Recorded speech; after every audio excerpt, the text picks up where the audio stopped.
Bharatiya Janata party में नए जो सीएम है हेमंत बिस्वा शर्मा और दूसरी तरफ मोहन यादव, ये दोनों मिलकर योगी आदित्यनाथ को चैलेंज कर रहे हैं। योगी आदित्यनाथ की जो बुलडोजर संस्कृति है उनके नक्शों कदम पर आखिर क्यों चल रहे हैं। ये बहुत ही इंपॉर्टेंट वीडियो है, तो अंत तक मेरे साथ बने रहिए और चैनल को सब्सक्राइब, और नए लोग जो हो चैनल को सब्सक्राइब और वीडियो को लाइक कर लें, क्योंकि ये धमाकेदार वीडियो है। और इस वीडियो में हम बताएंगे कि आखिर जो हिंदुत्व की होड़ है, हिंदुत्व के एजेंडे की होड़ है, कि योगी की तर्ज पर, योगी के साथ, योगी के नक्शे कदम पर आखिर ये दोनों नेता कर रहे हैं। तो अंत तक वीडियो के साथ जुड़े रहिए, बहुत ही धमाकेदार वीडियो है राजनीतिक पॉलिटिक्स। 2024 के लोकसभा चुनाव के बाद भाजपा का दिवाला निकल गया। जिस लक्ष्य को नरेंद्र मोदी ने सेट किया, एनडीए 400 भाजपा 300, उसका दिवाला निकल गया। अब भाजपा सत्ते में, भाजपा दहशत में है कि आखिर जो एजेंडे हमने सेट किए, राम मंदिर वाले, हिंदुत्व वाले, हिंदू मुस्लिम वाले, आखिर उनसे फायदा क्यों नहीं मिला। तो भाजपा सत्ते में है और उधर सीएम योगी आदित्यनाथ उत्तर प्रदेश के हिंदुत्व के सबसे बड़े ब्रांड बन रहे हैं, और हिंदुत्व और आरएसएस का उन पर हाथ है। और इसलिए बेहाट धर्मी बाबा किसी से डरते नहीं, किसी से कमजोर नहीं। इन्होंने यूपी के अंदर जो माफिया, गुंडे माफिया हैं, और इन सबका सफाया कर दिया, उनकी संपत्ति को तहस नहस कर दिया, सब कुछ कर दिया। और इसी नक्शे कदम पर आसाम के सीएम हेमंत बिस्वा शर्मा और मध्य प्रदेश के सीएम मोहन यादव लगे हैं इनकी तर्ज पर कि आखिर योगी की तरह एक ताकतवर नेता बना जाए, ताकि हमें भी लोग पहचान सके। लेकिन असली रणनीति क्या है कि ये दोनों आखिर हिंदुत्व की, हिंदू सम्राट बनने की क्यों कोशिश कर रहे हैं। तो इस रणनीति का खुलासा इस वीडियो में। और हेमंत बिस्वा शर्मा और मोहन यादव दोनों ही योगी के नक्शों कदम पर चल रहे हैं। आज हेमंत बिस्वा शर्मा ने एक बयान दिया कि नवाज पर ब्रेक,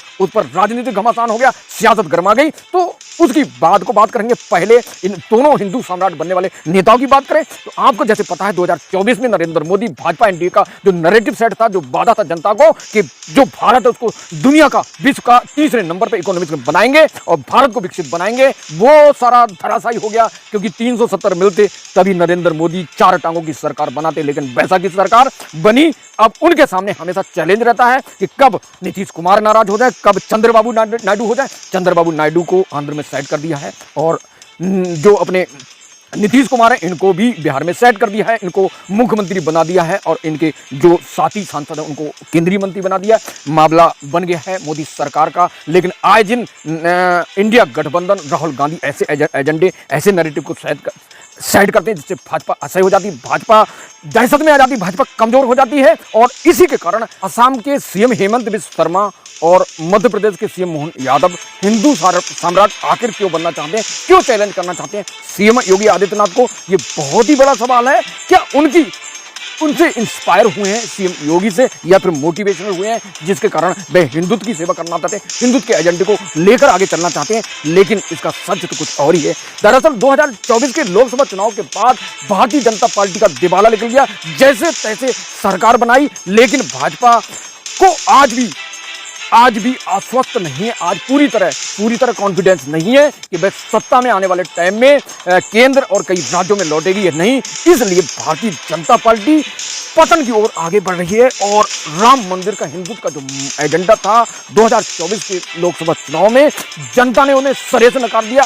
अब जनता रोजगार चाहती है, जनता सरकारी नौकरी चाहती है, जनता विकास चाहती है। इन सारे मुद्दों को लेकर जनता नाराज थी। और इसी कारण दूसरा मुद्दा ये था कि इंडिया गठबंधन के घटकों ने जो नैरेटिव सेट किया, संविधान SC ST आरक्षण को खत्म कर देगी भाजपा अगर तीसरी बार सत्ता में आई, तो इस नैरेटिव से भी, इस एजेंडे से भी भारतीय जनता पार्टी को बहुत बड़ा नुकसान हुआ। इसलिए तीसरी बार जब जैसे तैसे पीएम नरेंद्र मोदी बने, उन्हें सबसे पहले संविधान को पुचकारा, संविधान को गले लगाया, क्योंकि उन्हें पता है कि संविधान के साथ जो खिलवाड़ करता है उनका असर क्या होता है। और भाजपा अब हिंदुत्व के एजेंडे को दोबारा रीब्रांड कर रही है, और योगी के साथ साथ हेमंत बिस्वा शर्मा, मोहन यादव लगे हैं। इन दोनों नेता मिलकर हिंदुत्व के सम्राट बनने के लिए हिंदुत्व के एजेंडे पर काम कर रहे हैं। और इसी कारण दोस्तों, ये अगले आने वाले चुनाव में, जो यूपी में 2027 में चुनाव है और 5 राज्यों में जो विधानसभा चुनाव में, उसमें पार पाना चाहती है। और एक बार फिर मोदी के नाम से और योगी मोदी के नाम से, योगी मोदी मॉडल पर वोट मांग रही है। तो अब देखते हैं इन एजेंडों में कितना दम है। क्या इन एजेंडों के सारे एक बार फिर भारतीय जनता पार्टी को सफलता मिलेगी? तो ये बताना मुश्किल है। लेकिन जो एजेंडे थे वो अखिलेश यादव ने, विपक्ष ने लगातार खोखले बताए। अब उस एजेंडों से हटकर भारतीय जनता पार्टी सिर्फ रोजगार पर और नौकरियों पर और शिक्षा पर और विकास पर काम करना चाहती है, क्योंकि जो एजेंडे थे उससे जनता नाराज थी। अब इस एजेंडे के साथ एक बार फिर योगी आदित्यनाथ लग गए हैं, क्योंकि बम्पर भर्ती निकाल रहे हैं,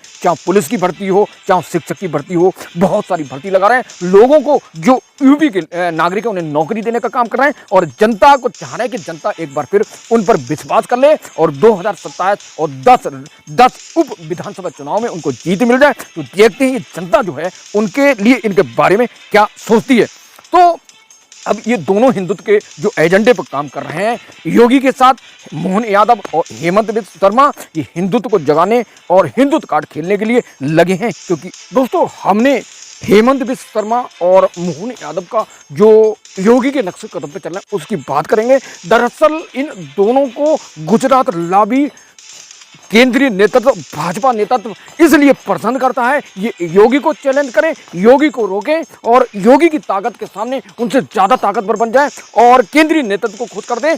क्योंकि योगी, मोदी और अमित शाह पर रोकना मुश्किल पड़ रहा है, तो बैकडोर से इन दोनों नेताओं को लगाया गया कि आप हिंदू सम्राट बनकर योगी को रोकें। क्योंकि अगर योगी रिब्रांड हुए, योगी केंद्रीय की सत्ता में काबिज हुए, तो अमित शाह के लिए बहुत बड़ा चैलेंज होगा और अमित शाह इसी रास्ते से इन दोनों मुख्यमंत्रियों को लगाकर अपने आप को रिब्रांड कर रहे हैं और ये जताने की कोशिश कर रहे हैं कि योगी से ज़्यादा ताकतवर, योगी से ज़्यादा प्रभावशाली हम हैं। तो योगी एक तरफ प्रभावशाली नेता हैं, ये देश दुनिया को अच्छे से पता है और उनका सपना है प्रधानमंत्री बनने को, उनके सपने पर बट्टर लगाना, उनके सपने को रोकना। गुजरात लॉबी और अमित शाह का जो नैरेटिव है वो कितना कामयाब होगा ये तो बताना मुश्किल है, लेकिन जिस रणनीति पर अमित शाह काम कर रहे हैं उनको सफलता मिलेगी ये बताना मुश्किल है। लेकिन वो इसी रास्ते से आगे बढ़ रहे हैं। मोहन यादव, हेमंत बिस्व शर्मा के सहारे अब उनकी रणनीति योगी को कितना रोक पाएगी? क्या सीएम योगी आदित्यनाथ आने वाले टाइम में प्रधानमंत्री बनेंगे या फिर मट जाएंगे? ये बहुत बड़ा सवाल है, क्योंकि भाजपा जो चक्कर भी रच चुकी है गुजरात लॉबी सीएम योगी आदित्यनाथ के खिलाफ, वो कितना प्रभावी होगा और कितने प्रभावी होंगे ये तो नेता मोहन यादव और हेमंत बिस्व शर्मा ये दोनों मिलकर अपने केंद्रीय नेतृत्व को कितना खुश कर पाएंगे और कितना योगी आदित्यनाथ से क्यों ना खुश हैं। इसकी वजह आपको बता दें कि 2024 के लोकसभा चुनाव में योगी ने वादा किया कि 80 सीटें जीतेंगे। 80 सीटें की जगह मात्र 33 सीट जीत पाए, इससे केंद्रीय नेतृत्व नाराज है और योगी को हटाने के लिए बार बार कह रहे हैं, योगी हटना नहीं चाहते हैं।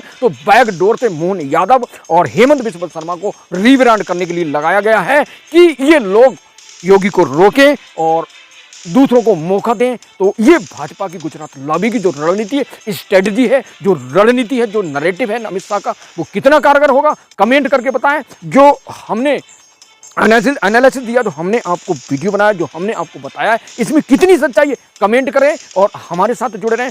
गुजारिश वीडियो को लाइक करें और चैनल को सब्सक्राइब कर लें, हमारे साथ बने रहें। जय हिंद।